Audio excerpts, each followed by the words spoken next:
And I feel like we kind of ask each other, oh, I've got this book, do you want to read it together? Or, oh, do you want to read the Bible? Or do you want to pray together? Like now we're doing the Bible in the year we're doing the Bible in the year together.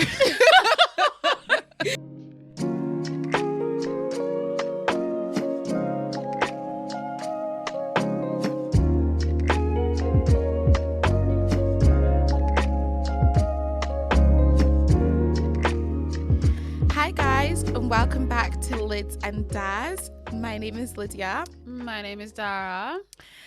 How are you doing today, Dara? Do you know what, Lydia? I'm so good. Are you? I'm okay. That's good to hear. I'm like tired. Has life been treating you well? It's been treating me. How are your arms feeling? Your arms. Good.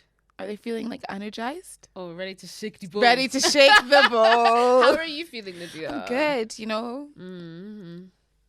Energized. Well, the sun is shining. People are smiling. So I'm happy. I love when the sun comes out. Let's get into the topics, shouldn't we? There you go. Let's go with this one. No, I'm going to dig for one. You.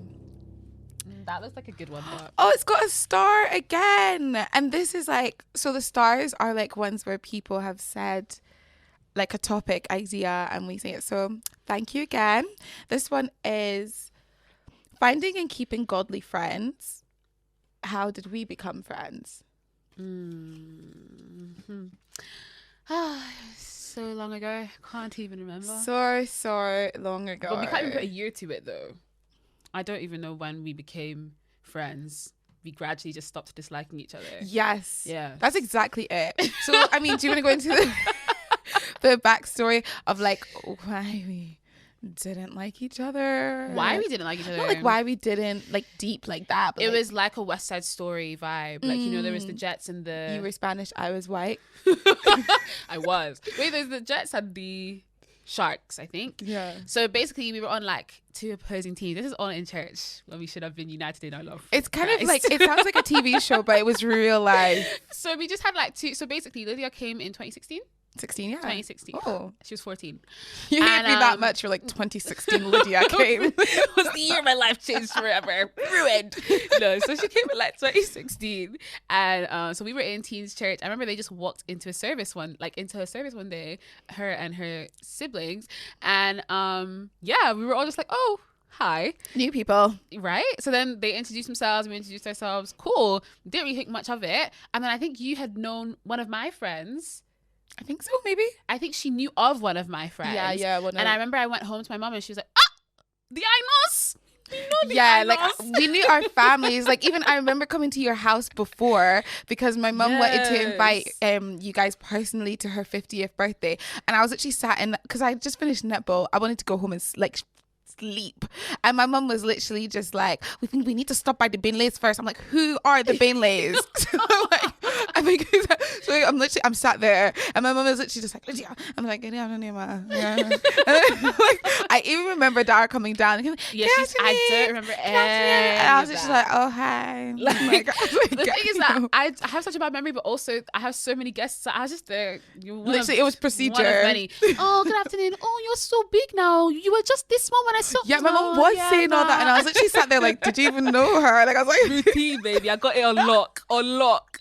So anyway, so that was now. So she's in the church. So a few weeks now we're coming, and she had basically like I had my friend group, and she had a lot of her friends. So obviously I knew pretty much everyone in church. I've grown up with them. So there was a bit of like, she had friends in her group that I was friends with personally. Yeah. So we were just like, you know, basically we're not going to go too much into it, but as we were, you know, it's just teen things, navigating teenager life basically things. There were so many misunderstandings and miscommunications. Like we just kept butting heads. There'd be people like messengers from both like groups. It would never like, even really be so directly messy. No, it was so messy. So like most of it was misunderstanding. So it got to a point now where we were both in the teens choir, and so we had to. I remember one specific praise and worship. We had to lead it together. I'm sure God was looking at us like, these lot are unserious. I said, forever. Literally, like I was, she like waiting for her to finish, and I'm just like, And there's people behind us backing us up, and I was like, "What? When does this happen? That two people are stood in the front leading us?" So like, but the thing is, we never directly had any problems, like, it was at all. association. It was by association. We didn't like each other. So now, cool. So eventually, in this choir, we were just warming up to each other. I was like, "This girl's not bad. She's actually kind of funny. Stop. Like, why is she funny?" And then we were just warming up. Literally, you'd say something, I'm like. I was just like, so we kept warming up to a point where, I mean, also, like, I don't know how far along in our friendship this was, but like we also had like a smaller group of the choir who did a lot more things together. So we were seeing each other all the time. And my best friend from outside of church, outside of school, became friends with her because they went to the same school. And I was literally just like, and I was like, oh, she was like, he's like, yeah, sorry, speaking to. I was like. But anyway, moral of the story is lots of miscommunication, and we just were too close to each other to not. Yeah, but we became close out of church, to be fair. So like it was kind of like away from all the drama. Like we had mutual friends that weren't like involved in any of that, so they were just like, okay, don't really care. So then we were just friends, like we were just fine. And it was really like in serving. Like I know there was, when we were teens, every single summer was dedicated to some form of serving, and you would be in church almost every day, and you're literally like minister, like worshiping, practice, drama festival, choir, this, that. So we would always be in church and we would always be together. There's obviously opportunity for us to joke and giggle. Who wants to get food? And it's like, I guess you have to come. Getting food. Yeah. Food is important, guys. Yeah, we bonded over people food together. It really does. So I think it's funny when people compliment our friendship now, like, oh guys, I just want a friendship like yours. I want it to form like how. You don't know. No. So that's how we are now. What was the question? You threw it. Oh, it was like getting godly friendships. Okay. Like, because I think it was kind of like the question was kind of like the person was like, how did you become friends? Like, how I like your friendship. Like, how do I get friendship like this? Oh, okay. Oh, like this. Yeah. Oh, okay. So I don't know. To be honest, like we were just plugged into ministry. I was never like going to see Dara. Like I was going to see God, really. And I was just serving. There was a lot as teens that you go through that you're just like, if it's not for God, you don't know what you won't go. So we just kept sticking it out. I also saw how passionate she was about choir. And I think for me, when it comes to music, when it comes to choir, I like people who do things well. Like, let's stay on key. Let's stay in our parts. Let's you know what I mean? Let's do things in a good order. So like she was good. Like when you can sing, we can be friends. Like I don't know how to my standards are not very high. Like if you can sing, like I was here singing, I was like, that's a Dara. Like literally. So like we were literally just like, and then we just enjoyed singing together and those types of things, worshiping together. It was it was just so fun. And I think that was like when our ministries were really getting, like when it comes to choir, really getting a lot deeper. Like we were really like, okay, I really like doing this, and it's not just like singing anymore. So and then we would, and your friends were not really in.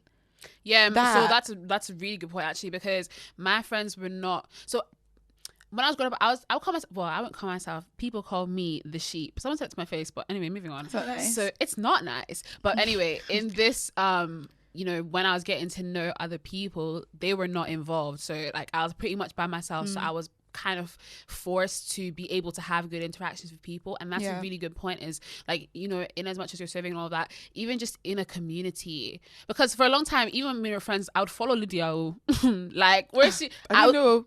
Me, I'm just let's go.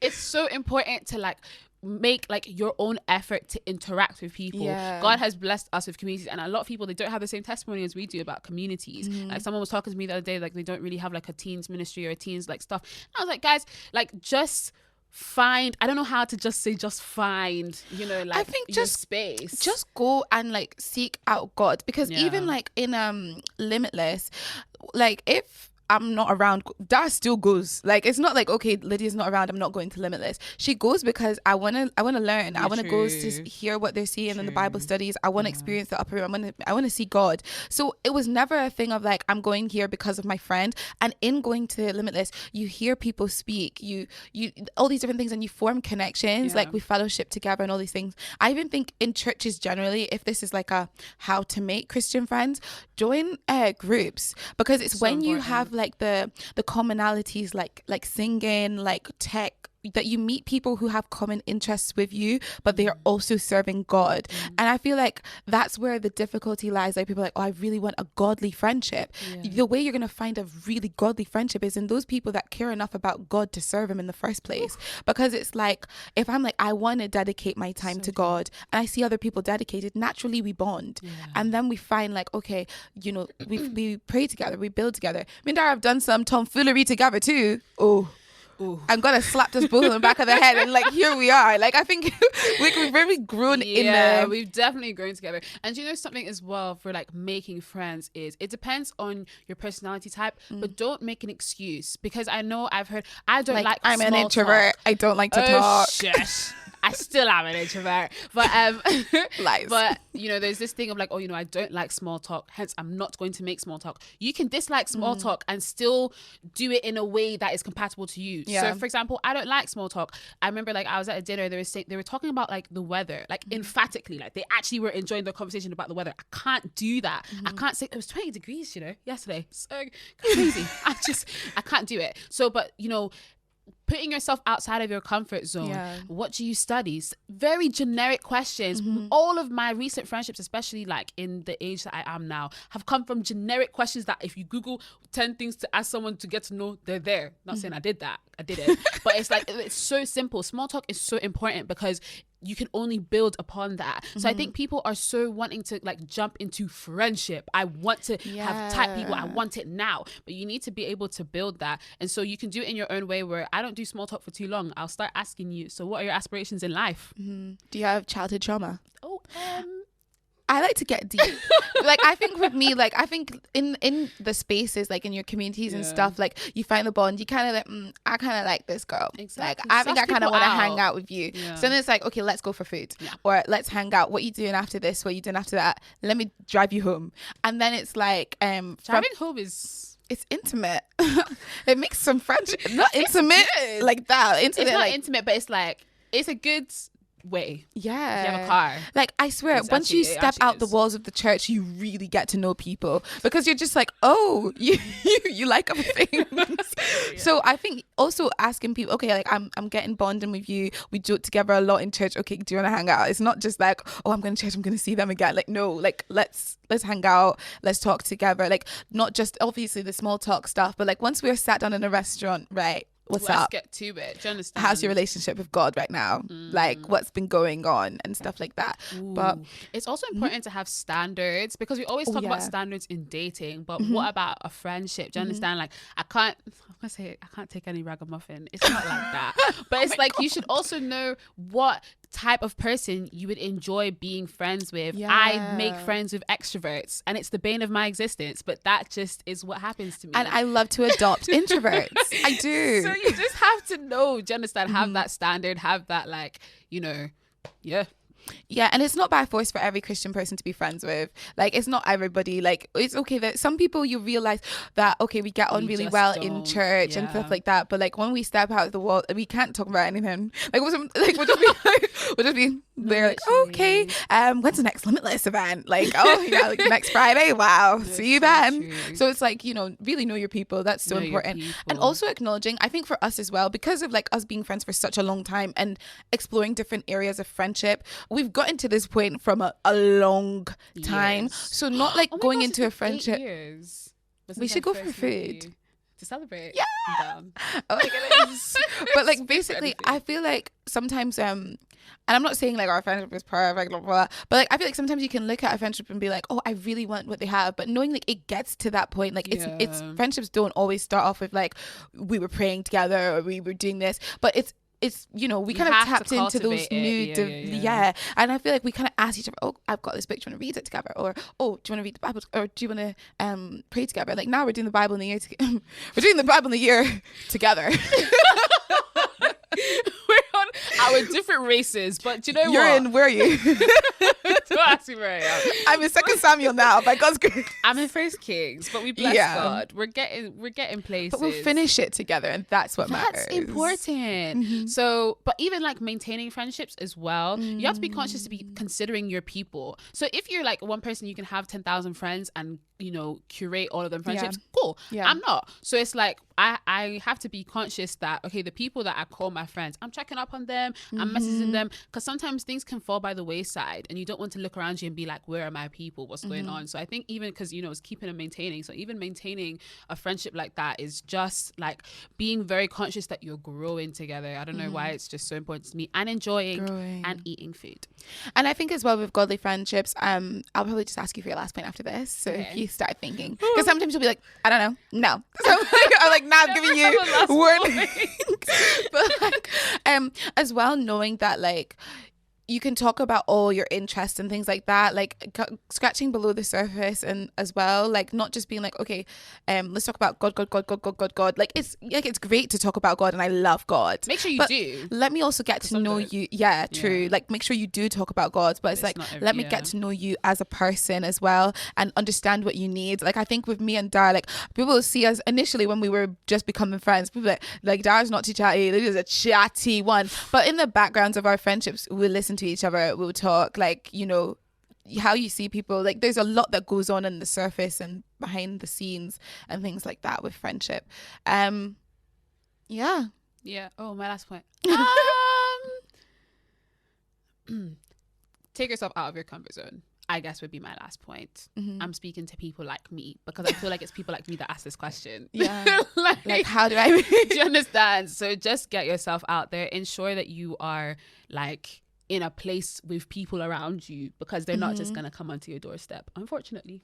And invest in people, invest time, invest money. Like it's not just like, oh, she didn't reply my message, I'm not speaking to her again. Like sometimes you chase up the person like 2 or 3 times, and then it's like, oh, this person actually rates me. Like sometimes if like you has been looking for me from 6 p.m. because for that was a hunt.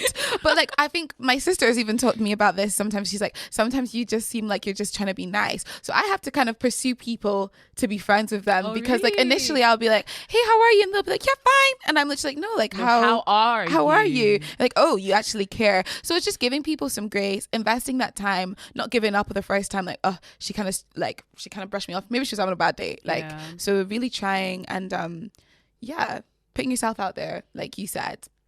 So let me put you on. It gets worse every time. Dun dun dun. Like Joseph will be listening back like, oh no, but this week I'm going back to the chill vibe, because I think we strayed a little bit. But right. You know, the sheep has returned to the 99. This week I'm saying I'm rescued, and it's spelled IMRSQD. So it took me a while. I was like, I'm rescued. Yeah.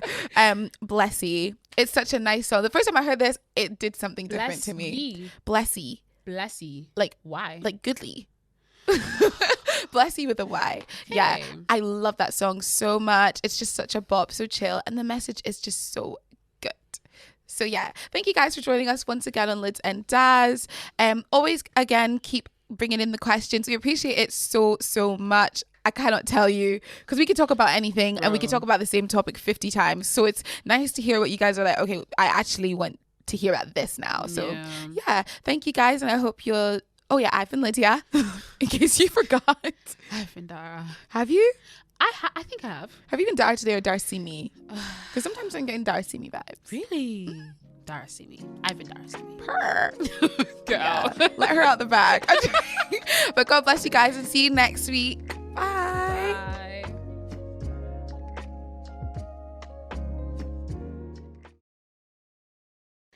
How are you guys doing? Good. I had my energy drink too early because now I'm feeling hyper, so. I saw